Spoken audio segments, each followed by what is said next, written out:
Hi, everybody. It's been great talking to everybody. The comments have been awesome. The messages have been awesome. It's kind of put me in a weird mood today, though. Um, 'Cause a lot of the conversations I've been having have been coincidentally leading down what I call the Virginia path in my case. And for those of you who need to be reminded or don't know, Virginia was my grandmother, my mother's mother. Spoken about her many, many times, but I kind of got a timeline in my head, and I just had to come and work it out. And what I'm about to do right now is I'm about to work something out in my head, and it might be long. I don't know where it's gonna go. I might bust out laughing. I probably will, because at this point of the game, like, why the hell not? So here we go. So, as you know, as I said, Virginia was my mother's mother. Armenian woman, family got wiped out during the Holocaust, the Armenian genocide in 1915. I think the only one was over 20 members of my family were massacred in the desert by the Turks. Um, my grandfather got out, came here, started a family. My grandmother is born. Um, my grandmother's born. She has a brother, Dick, born in Manhattan. Is where she grew up. And apparently, her mother was this gorgeous woman. And I saw pictures of her. She was quite a stunning, stunning woman. My grandmother's mother, my great grandmother, had this flowing, naturally curly hair that was absolutely beautiful. And my grandmother told a story once at Thanksgiving how her mother used to drape her hair, used to sit my grandmother on her lap and drape her hair over my grandmother so she would have the curly. And she said, "Oh, I wish I could give you my hair." And my grandmother said, even as a child, she thought, well, that's weird because if I had hair like that, I wouldn't share it with anyone. So, and that was as a child. And my grandmother, as a old woman, would still say these type of things. I first realized that my grandmother was a problem. Like, I first really became aware of my mother's issues with her mother and that whole nutso dynamic. It was during my fourth birthday, and I know I've talked about birthdays in the past, but I was turning 4 years old, and my Aunt Ginny had come over, and my Aunt Ginny used to babysit me a lot back then, and we were decorating for my party. And I was a little kid, so this was still. And my mother came home. She's on the phone. She's yelling at my grandmother. And all of a suddenly, my grandmother, about 10 minutes later, walks in the house. "Oh, Matthew, I gotta work. I'm sorry, I don't have a choice. I gotta work. I can't make it to your birthday." I'm like, "Oh, well, that's all right, Grandma. If you gotta work, you gotta work." Now, at the time, my grandmother was just working as a coat check girl at the Sheraton Hotel. It was good money. It was all cash. She didn't need the money anyway, but she would do it just to get out. And like, "Oh, I gotta work. I gotta work." Well, my father was like, "I'm not buying this." Said to my mother. My mother was like, "What? She's got to work." My father's like, "No way, no way." So my father leaves, and he comes back like an hour later. I hear him come tearing up the driveway. And he comes through the door, and not 30 seconds later, here comes my grandmother. Busted. My father comes, well, first my father comes to the door and said, I caught her going out. And here comes my grandmother 30 minutes later, full throttle through the door. How dare you question me, you Gestapo? And there she is, all glitzed out in her party wear. And she was lying to get out of going to my birthday party.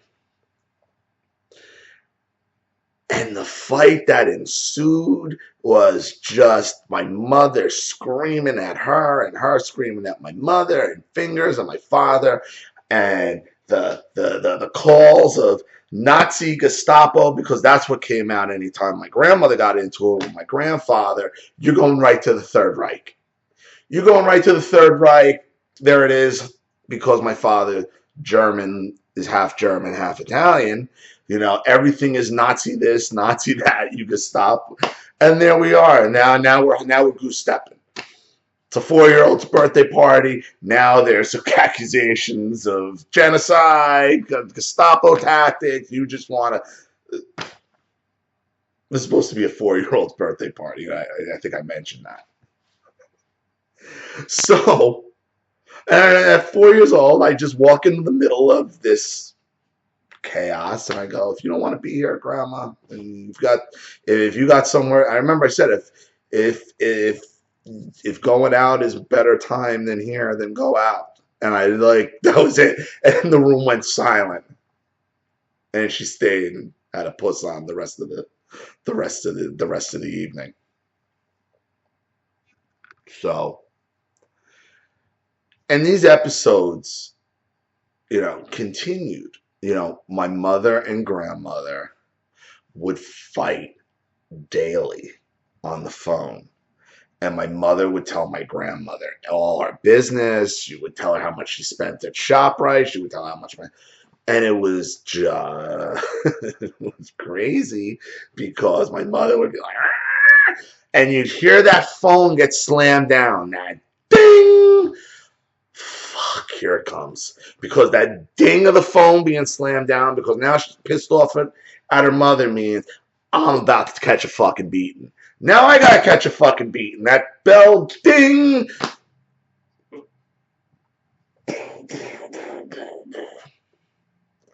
Awesome. So, my grandmother also had the shore house down on Long Beach Island, same place where my parents currently have their shore house. And they had bought it when my grandfather was still alive. I think my mother their sisters were in their teens when they bought it, and then my grandfather did. But she kept it. And it was just a simple little cape, There were 2 bedrooms downstairs, and then there was an upstairs. But the upstairs was completely unfinished. There were 2 bedrooms because there were doors, but everything was bare and exposed. There was no air conditioning. There was no heat up there. Everything was bare beam and insulation. But yet my grandmother had this thing there were 30 beds in this open area with old fleece blankets that her goddamn cats, and she had these long-haired cats that would lay, even though the house has been destroyed, I'm sure the cat hair is still there. And that's what we would have to sleep in the sweltering heat on these awful beds, in these windows, the windows where the screens were all rotted out. You could put your fingers through the screen, so mosquitoes would come in. They'd buzz in your ears all night. You get eaten up.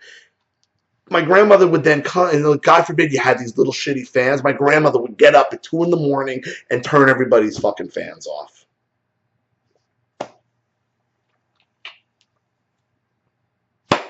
So, oh, by the way, and there was 1 bathroom. And she would be there with her quote-unquote friend lackey, Florence. And what Florence was, and Florence is very key to my grandmother because she was her enabler, her right-hand person.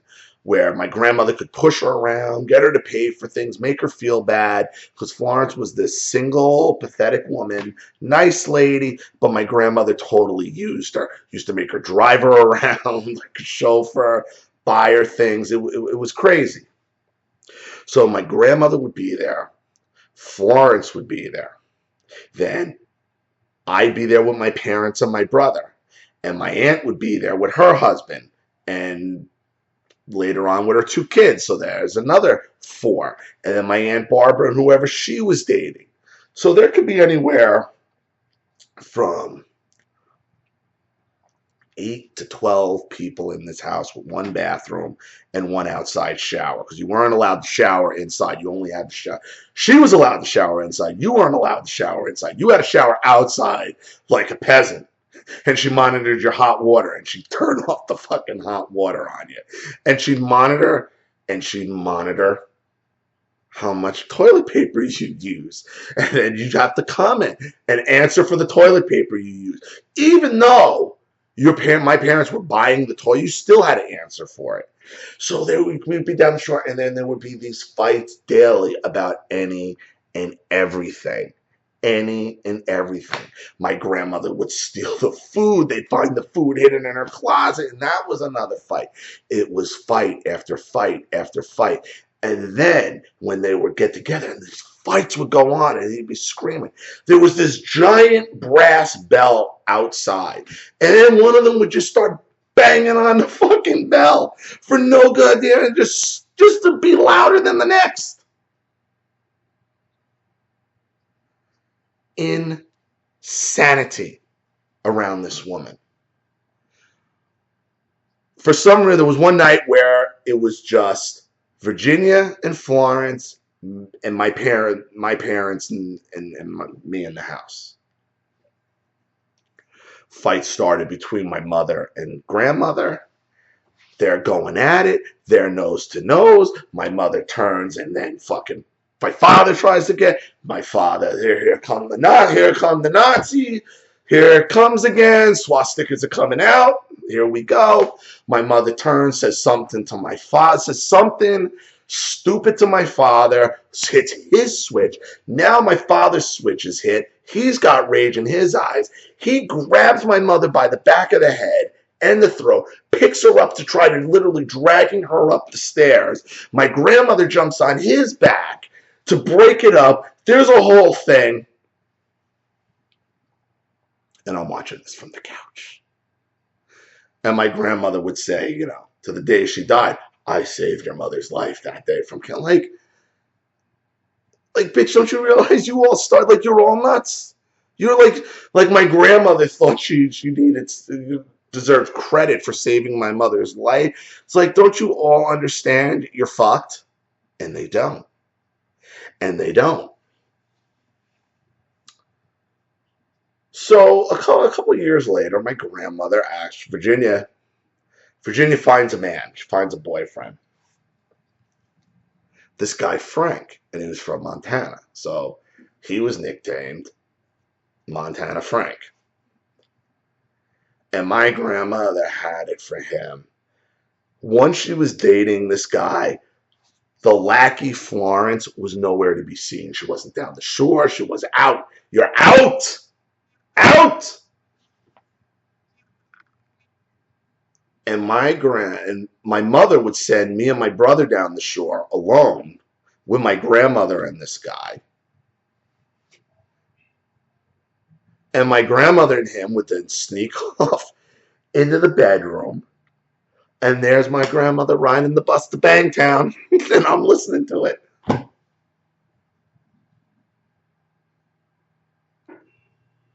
Why have I heard everybody in my family fuck?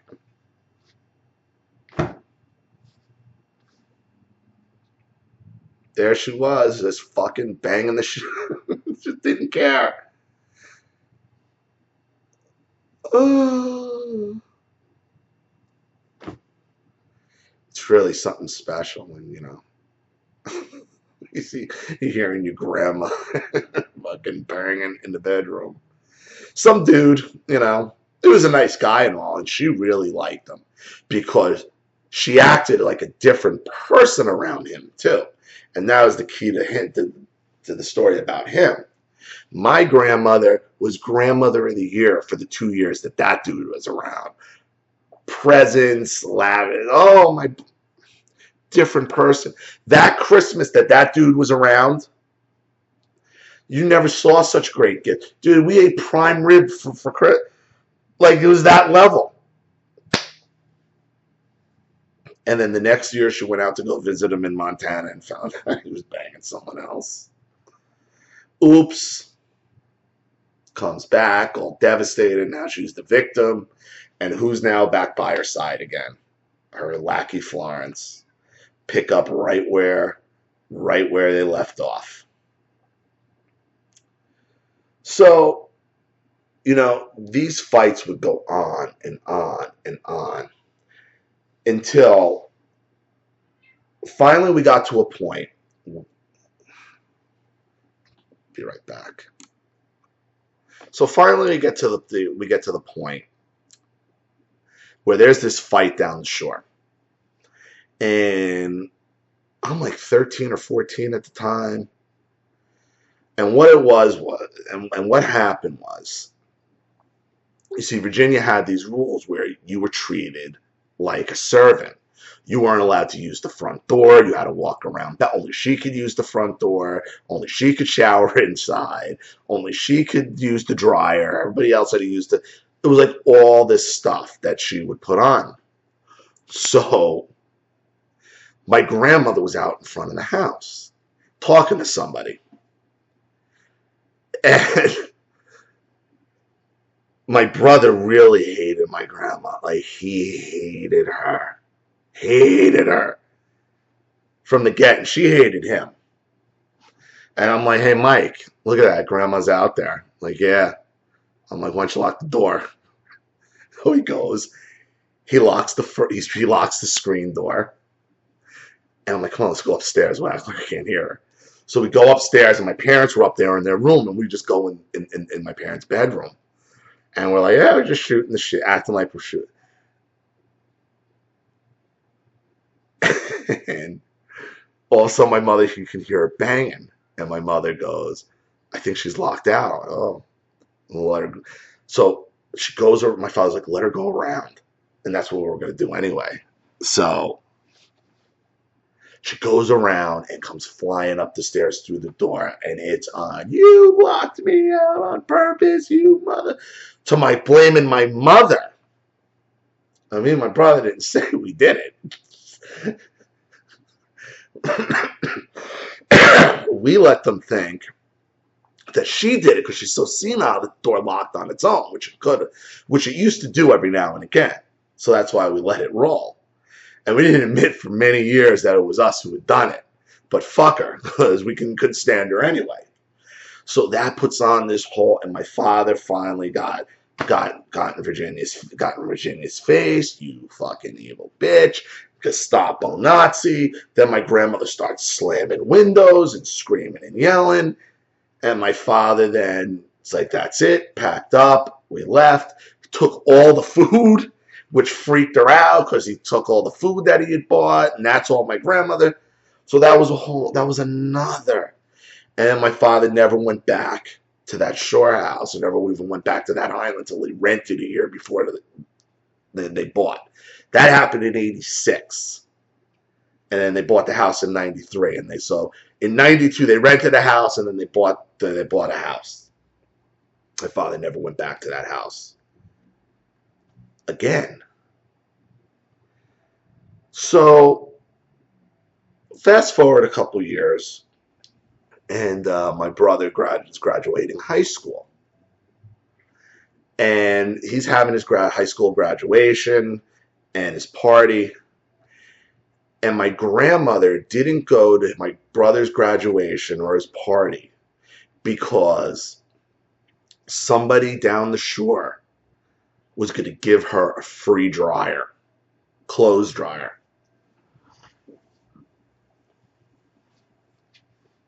So at that point,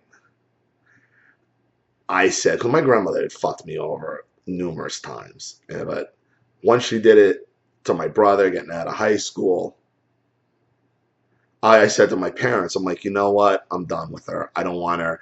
And this was right around the time I got engaged. I'm like, I don't want her near the wedding. I don't want her. I don't want her. I'm done. I'm done. I'm done. I'm done. So my parents were like, no, no, we'll talk to her. We'll fix it. And we're having the engagement party. And my grandmother had called prior saying, nobody buy them a microwave. I want to buy them a really nice microwave. This is the microwave story. I want to buy him a really nice microwave. And my father said to her, like, all right, Virginia, but if you're going to buy it, buy it. Kind of like what I said to him about the baby furniture, but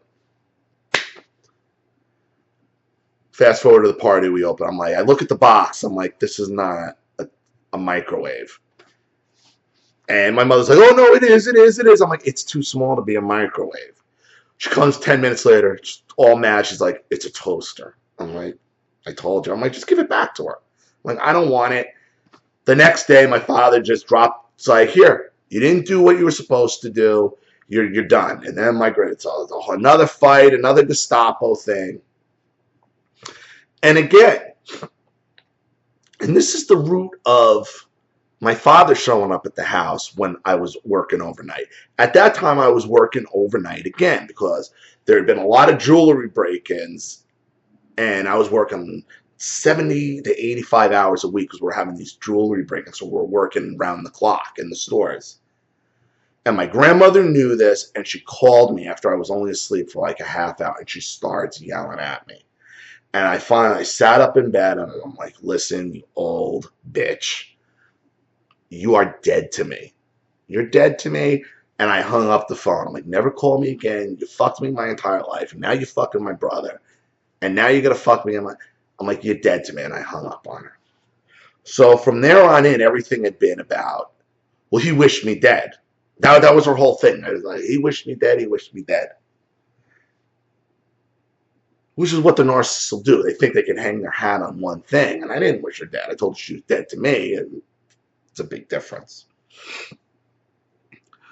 So at that point, I want nothing to do with her. I don't want her at my wedding. And again, my parents, and I'm going to get into what happened with the details of my wedding, or what my parents did to take that over. But let's just say my parents forced the issue to have Virginia there. They said they talked to her, another fight. My father's like, well, don't fuck him with a gift. That's what he said. So at the wedding reception, typical wedding, I have to be honest, my wedding reception was pretty awesome. It was probably the best wedding. It was an awesome wedding. Can't say we didn't throw a good party, honestly. But the part of the wedding, where the bride throws the bouquet and the person who catches the bouquet, the garter thing, because the guy tosses the garter. You know that? You know that little part? Who do you think caught the bouquet? All right. Let me be fair here. My ex-wife tosses the bouquet. A bit short. I guess she didn't have the best of arms. And as it's hitting the floor, like a cornerback breaking reading the quarterback, here comes Virginia on a side angle, scoops that friggin' ball right up, and there it is in her hand. To the gasp and kind of laughter of the crowd. You could see where she wanted to take that. She wanted to take that to the house, that chair, and that's what. But it was very obvious by the look of when I locked eyes. Some of my eyes locked my mother's eyes, and then locked on the Virginia. It was like no. And then she was like, oh, but you knew she. What were you doing out there to catch the fucking thing to begin with? You always think it's cute, like when you see something like that in a movie. It's real cute till it's your fan, till it's happened in your life. It's not so cute when it's real life. So that but hey, it was a party, everybody was drinking, but something that stuck out with me. Oh, there's more. There's more. So after the wedding, after the party, we go back to my parents' house because we're leaving for Cancun in the morning. Me and the ex start going through the wedding envelopes, and my wife opens up Virginia's and goes, "Holy shit, $5,000." Really? It can't. I'm like, it can't be. And my mother's like, "No, look, it's $5,000." She hands me the check, and in the little box, it's written out for $5,000. Then on the line, it says pay in the order of $500. Now, you could say, well, who would expect a $5,000 gift? Not me. And I'm not saying I would expect it would have been. And anyone else, you would be like, it must have been 500 is fine. I mean, that's a nice gift. It's fine. It's 1999. That's a nice. It's fine. But with a narcissist and somebody as conniving as Virginia, there's always more to it. See, nothing ever just happens. It's plotted, it's pre-planned. You see, Virginia is harboring this animosity because she hasn't been able to get her way off me for years.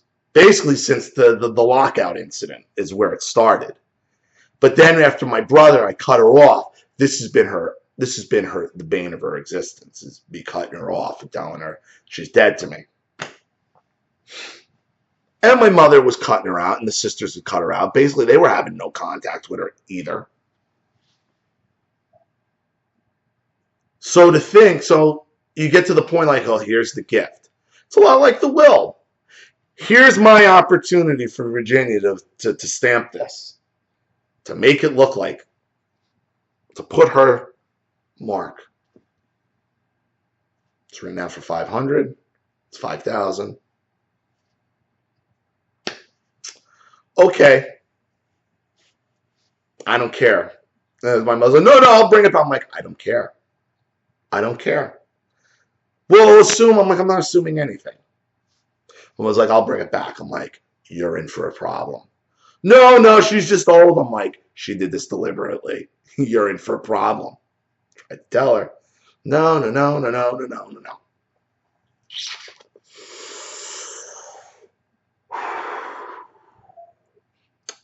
Now, me and the ex, we leave for Cancun for 7 days. The next morning, and we're gone. Now, we didn't have cell. Like 99, it wasn't like everybody had a cell phone to call back, and the internet wasn't what it was. I mean, it was up, but it wasn't what it is now, Facebook. So you're in Cancun, you're pretty much just segregated from the world. You know nothing. And we got married May 28th. It was a Friday for Memorial Day. So everybody, it was a great wedding. It really was. Beautiful. So Laura, my mother, goes over to see Virginia at her house in the town I eventually lived in the house my mother grew up in, which is, key to the story, directly across the street from the Woodridge Little League field. Something about Little League fields, man. And my mother and her side of the family. So as the story goes, which I got from the police in town, because I ended up being neighbors with one of the cops in town who was there that day. Legendary. So as the story goes, my mother pulls up. My grandmother's out front doing some gardening. And my mother gets out with the check, and my grandmother had a rake in her hand and apparently threw it down. But she already knew. So she was waiting for it. And my mother's like, says to her, you made a mistake with the check. Is it 500 or 5,000? They don't know what you gave them. My grandmother apparently looks at the check and says, you changed the amount. You did it. This is all on. And it's on. Now, being Memorial Day weekend, during the day, Saturday, and being across the street from the Little League field, what do you think might have been going on at this time? Saturday of Memorial Day around 12 noon at a Little League field. Little League games, full boat of them.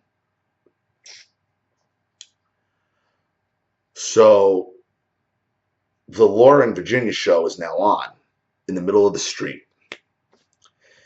Cues back and forth, the screams, the yells, people start calling already the police immediately.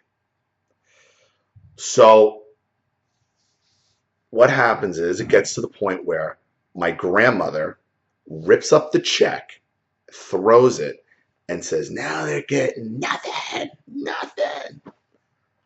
which is what she wanted to do, and which was like a buzzword, I guess, in my mother, with nothing like that, like, I got you. Like,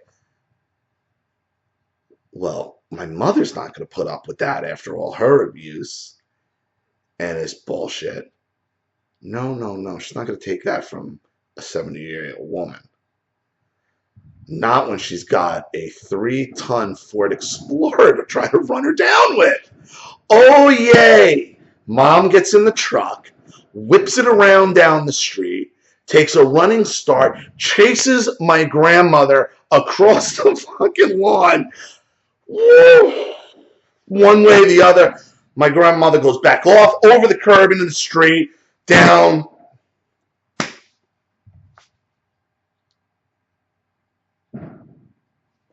Awesome. You got a 50-something-year-old woman trying to run down a 78-year-old woman with a Ford Explorer on Memorial Day weekend at a Little League field with children, uniforms, and bats, and families. And these two lunatics are having... No. And my mother, once again, cops got her. And they knew her. Like, everybody knows. No harm, no foul. On their way. But my buddy told me it was one of the craziest things he's ever seen in his life. Funny thing is, once we had my grandmother committed and got into her house, we found half the check still sitting in the same, like, just sitting on a table right next to the front door. It was so eerie. Because that happened in 99, and we found that check in 2006, sitting in the same spot from the fight. And after, because my grandmother then denied the whole thing, she never did it. We never... On and on and on and on. And this continued until she died. Until we had her committed, she died. And there's my mother. This is where I come back from my honeymoon to. First thing. Oh, you might hear something. What? Your mother tried to run Virginia over. Awesome. Very stable. Very stable. That Little League field is just like trigger central. It was just crazy in that house. You know, I don't even... I have empathy for the abuse my mother my mother endured at the hands of both her mother and her father. Because Virginia is just the worst. The worst. I mean, that type of calculation and conniving, and to get to the point where you're going to physically run a 78-year-old woman in a house coat in front of little leaguers.